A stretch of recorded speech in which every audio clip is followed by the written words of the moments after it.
మీ school డేస్‌కి వెళ్ళిపోండి. ఒకటే బ్యాగ్‌లో pens, lunch box, text books అన్నీ స్టోర్ చేసుకుంటాం. ఎగ్జాక్ట్‌గా అలానే పైథాన్‌లో కూడా ఒకటే వేరియబుల్‌లో మల్టిపుల్ వాల్యూస్ స్టోర్ చేయొచ్చు. ఇదే లిస్ట్ కాన్సెప్ట్. స్క్వేర్ బ్రాకెట్స్‌తో రిప్రజెంట్ చేస్తాం. పెన్ కావాలి అంటే మనం ఫస్ట్ చిన్న జిప్ ఓపెన్ చేస్తాం. పెన్స్ అక్కడే కదా ఉంటాయి. టెక్స్ట్ బుక్స్ కావాలి అంటే లాస్ట్‌లో ఉన్న పెద్ద జిప్ ఓపెన్ చేస్తాం. మనకి ఏ జిప్‌లో ఏముంటాయో క్లారిటీ ఉంది. ఫస్ట్ జిప్‌లో పెన్స్, సెకండ్ జిప్‌లో లంచ్ బాక్స్, లాస్ట్ జిప్‌లో టెక్స్ట్ బుక్. అలాగే లిస్ట్‌లో ఉన్న ఎలిమెంట్ మనకు కావలిస్తే ఇండెక్స్ బేస్ చేసుకొని యాక్సెస్ చేస్తాం. ఇప్పుడు బ్యాగ్ ఎగ్జాంపుల్ని పైథాన్ కోడ్లో చూద్దాం.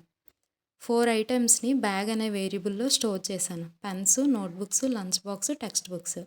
ఇప్పుడు బ్యాగ్ ఒక లిస్ట్. పైథాన్లో index always starts from 0. Indexing observe చేయండి. 0, 1, 2, 3. ఇప్పుడు లిస్ట్లో ఉన్న ఏదో ఒక ఐటెంని యాక్సెస్ చేయాలి అంటే లిస్ట్ నేమ్ ఆఫ్ ఇండెక్స్ అని ఇస్తే వస్తుంది. ఇక్కడ లిస్ట్ నేమ్ అంటే బ్యాగ్. మనం పెన్ యాక్సెస్ చేద్దాం. Bag of 0. మీకు లంచ్ బాక్స్ కావాలి అంటే బ్యాగ్ ఆఫ్ 2. 0 to 3 ఇండెక్సింగ్ ఉంది. బ్యాగ్ ఆఫ్ 4 అని ఇస్తే ఎర్రర్ వస్తుంది. మనం లిస్ట్లో లేని ఐటెంని యాక్సెస్ చేయలేం కదా. నెక్స్ట్ వీడియోలో లిస్ట్లో ఐటమ్స్ యాడ్ చేయడం, రిమూవ్ చేయడం సింపుల్గా ఎక్స్ప్లెయిన్ చేసుకుందాం.